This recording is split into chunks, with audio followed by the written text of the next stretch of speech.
Kabayan, kung OFW ka sa Saudi at may kontra ka sa Kiwa, importante na maintindihan mo muna kung ano ang Kiwa bago ka mag-resign, mag-transfer, o mag-terminate ng iyong kontrata. Maraming OFW, nakagaya ko, ang nagkakaproblema, hindi makaalis, hindi makalipat, hindi dahil bawal, kundi dahil hindi nila naiintindihan ang system. Sa series na ito, gagawin nating simple at step by step ang Kiwa para malinaw sa'yo kung paano gumagana ang proseso. Ano ang Kiwa? So ano nga ba ang Kiwa? Ang Kiwa ay platform na ginagamit sa Saudi para sa employment services ng private sector.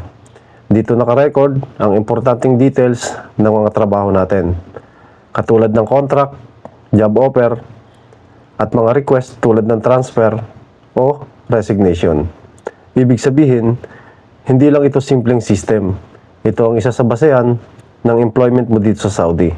Halimbawa, kung gusto mong lumipat ng employer, hindi lang ito usapan sa company.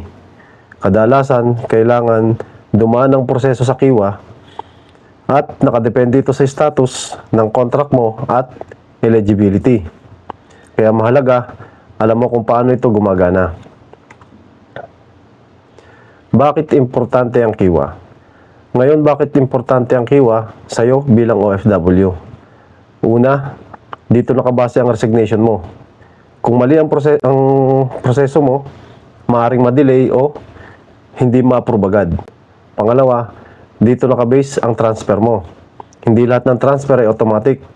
May condition, may rules na sinusunod. At pangatlo, dito mo makikita ang status ng contract mo. Kung hindi mo alam ang status mo, mahirapan ka mag-decide kung ano ang next step ang gagawin mo. Kaya tandaan mo ito, kapag mali ang galaw mo sa Kiwa, pwedeng magka-problema sa exit sa paglipat mo ng employer o ng bagong company. So, ano yung mga common mistakes na karaniwan nagagawa ng mga OFW dito sa Saudi Arabia? Ngayon, pag-usapan natin kung ano nga ba yung mga common mistakes na yon. Una, hindi nila alam kung ano ang contract type nila. Fixed term ba o indefinite? Dito pa lang nagkakaproblema na. Pangalawa, late na nagfa-file ng resignation o termination.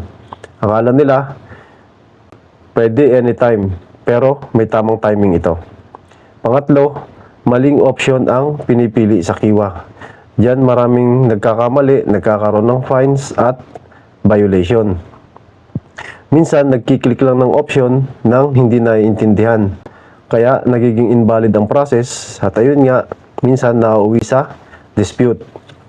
Pang-apat, hindi tinatapos ang notice period. Ito ang isa sa pinaka-common na dahilan kung bakit hindi natutuloy ang exit or transfer. At panghuli, umaasa tayo sa sabi-sabi, hindi nagbe-verify sa official platforms. Kaya ang resulta, delay, rejection o hindi na nakakalipat ng employer or company.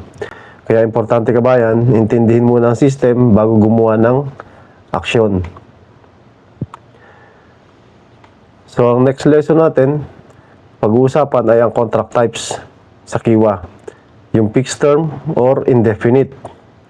So dito nagsisimula kasi ang karamihan ng problema sa resignation at transfer.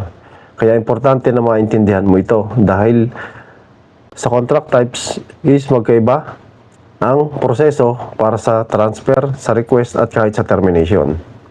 So follow ang Pinoy Talks para sa part 2 at kung gusto mo ng full guide, visit nyo po ang pinoytalks.com. So disclaimer, reminder lang mga kabayan, ang content na ito ay for general information only, hindi po ito legal advice. Para sa exact details, lagi po tayo mag-verify sa mga official platform tulad ng Kiwa, Abshare at MHRSD.